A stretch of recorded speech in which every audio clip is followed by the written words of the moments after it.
Le 13 novembre 2015.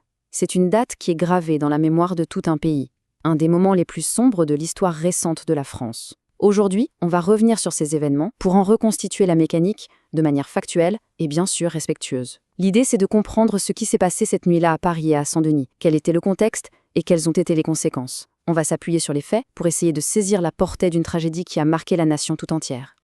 Le premier chiffre, c'est le plus terrible, le plus brutal. 130. 130 personnes ont perdu la vie. Il faut prendre un instant pour vraiment réaliser ce que ça signifie. Ce n'est pas juste un nombre. Derrière, il y a 130 histoires, 130 familles brisées, 130 avenirs qui ont été volés en l'espace de quelques heures. C'est vraiment le point de départ pour comprendre l'échelle de cette attaque. Et au-delà des personnes qui nous ont quittés, il y a tous les survivants. Ceux qui portent encore aujourd'hui des cicatrices de cette nuit, sur leur corps et dans leur esprit. 413 personnes ont été blessées et ont dû être hospitalisées. Et parmi elles, il faut savoir que 99 étaient dans un état d'urgence absolu. Ça veut dire que pour près de 100 personnes, la vie n'a tenu qu'un fil. Ce chiffre, il nous montre l'ampleur de la violence qui s'est déchaînée ce soir-là. On va maintenant entrer dans le détail de cette nuit de terreur. Il faut bien avoir en tête que ces attaques sont les plus meurtrières que la France ait jamais connues. Il ne s'agissait pas d'actes isolés, pas du tout, mais bien d'une série de fusillades et d'attaques suicides qui ont été préparées, planifiées et coordonnées.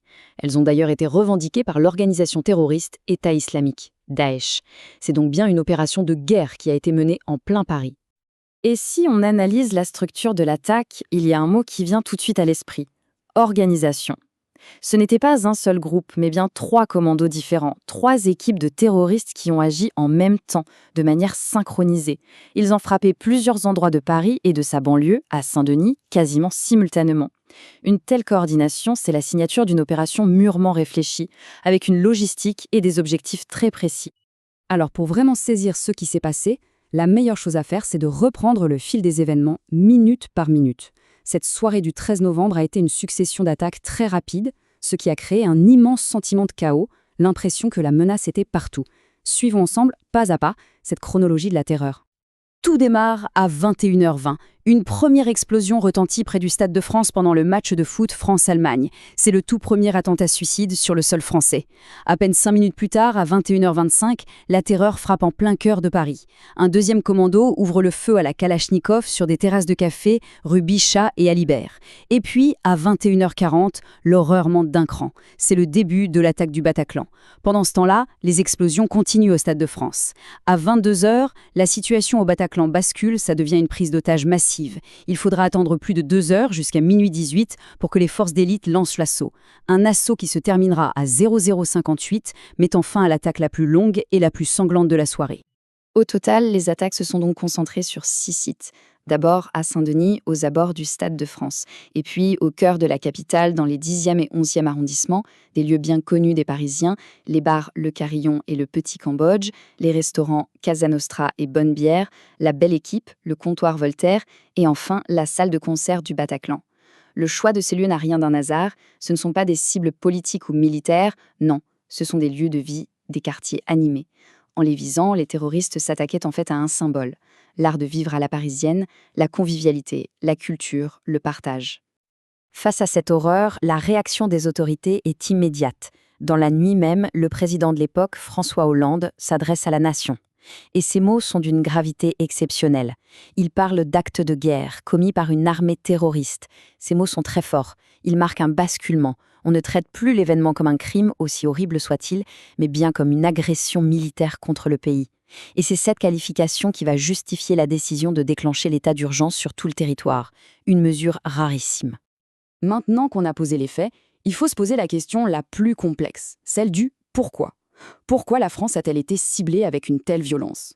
Pour essayer de répondre, on doit prendre du recul et s'intéresser au contexte géopolitique de l'époque, et plus particulièrement à la stratégie de l'organisation État islamique. Tout s'explique par un changement de stratégie de la part de Daesh. À l'origine, leur combat était ce qu'on peut appeler un djihad régional. Leur but était de créer un califat, un État, en Syrie et en Irak. Mais tout change en 2014, avec l'intervention d'une coalition internationale dont la France fait partie. En réponse à ces frappes, Daesh déclare un djihad global. Et dès septembre 2014, leur porte-parole lance un appel très clair.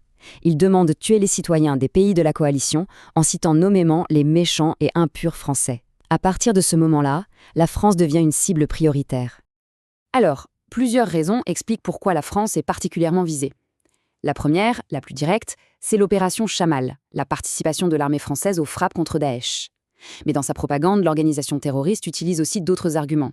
La laïcité française, qu'elle présente comme une guerre contre l'islam, le passé colonial.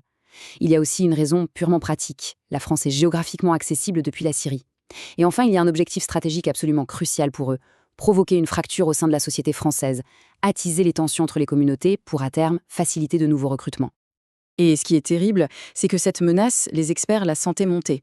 Quelques semaines à peine avant les attentats, le grand juge antiterroriste Marc Trévidic avait alerté sur cette logique de surenchère en prédisant que les jours les plus sombres étaient à venir. Ces mots, relus aujourd'hui, sont glaçants de lucidité. Les services de renseignement savaient que Daesh préparait quelque chose de gros contre la France. Le pays était en alerte, mais personne, vraiment personne, n'imaginait l'ampleur de l'horreur qui allait arriver. On passe maintenant à la suite. Une fois le choc et la sidération passés, une nouvelle phase s'ouvre, celle de l'enquête et de la traque. Une opération d'une ampleur inédite est lancée, avec un double objectif. D'abord, identifier tous les terroristes des commandos, et ensuite remonter toute la filière, démanteler le réseau qui a rendu ces attaques possibles. Très vite, l'enquête se concentre sur deux figures centrales. D'un côté, il y a le coordinateur des opérations sur le terrain, Abdelhamid Abaoud, qui a lui-même tiré sur les terrasses. Et de l'autre, le logisticien, celui qui a aidé à tout organiser, Salah Abdeslam. Et lui, c'est un cas à part. Contrairement à tous les autres, il ne meurt pas ce soir-là. Il devient le seul survivant des commandos. Sa fuite va déclencher une chasse à l'homme gigantesque qui va durer 4 mois à travers toute l'Europe. La traque d'Abaoud, le coordinateur, va connaître une fin très rapide et très violente. 5 jours seulement après les attentats, le 18 novembre, tout bascule grâce à un témoignage décisif.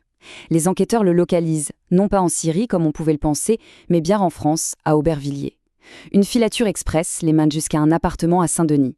Au petit matin, les unités d'élite, le RAD et l'abri, donnent l'assaut. L'opération est d'une violence inouïe, elle dure des heures. À la fin, Abdelhamid Abaoud est tué, avec sa cousine et un autre complice. Le chef opérationnel des attentats vient d'être neutralisé. Les attentats du 13 novembre n'ont pas seulement eu des conséquences judiciaires. Ils ont laissé une cicatrice profonde dans la société française et ont enclenché un long processus de deuil, de mémoire et de reconstruction. Et ce processus a connu un moment absolument central, un procès historique, le plus grand que la justice française ait jamais organisé. Ce procès, qu'on a appelé V13, s'est ouvert en septembre 2021. Un procès hors norme par sa durée, 10 mois, et par le nombre de victimes et d'accusés. Le verdict est tombé en juin 2022. Salah Abdeslam, le seul survivant des commandos, a été condamné à la peine la plus lourde qui existe en France, la réclusion criminelle à perpétuité incompréhensible. Ça signifie qu'il n'a aucune possibilité de libération conditionnelle. C'est une peine exceptionnelle qui a aussi été prononcée par défaut contre le commanditaire présumé des attaques, Oussama Attar. Les 18 autres accusés, eux, ont reçu des peines allant de 2 ans de prison à la perpétuité. C'était la réponse ferme de la justice à ce qui avait été qualifié d'acte de guerre. Au-delà du verdict, de l'enquête, de la chronologie, cette tragédie nous laisse avec une question fondamentale. Après un tel traumatisme, comment est-ce qu'une nation fait pour se reconstruire? Comment pense-t-elle ses plaies, qu'elles soient individuelles ou collectives? Aujourd'hui, la mémoire des 130 victimes et le long chemin de résilience de tous les blessés et de leurs proches continuent de nous interroger. C'est un héritage douloureux qui nous oblige à réfléchir encore et toujours à ce qui fait notre cohésion en tant que nation, à la liberté et à la sécurité.